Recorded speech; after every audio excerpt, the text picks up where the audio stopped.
केरावा के पतावा पे न्योता पे ठवनी न्योता करी ना स्वीकार जी।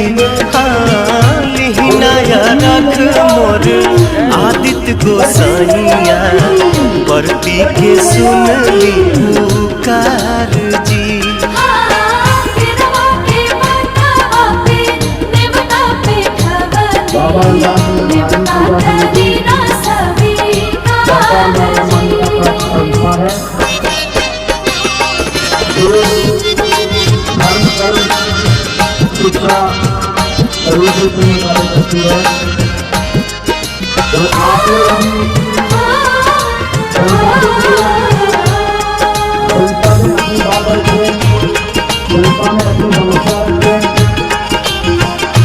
प्रकार की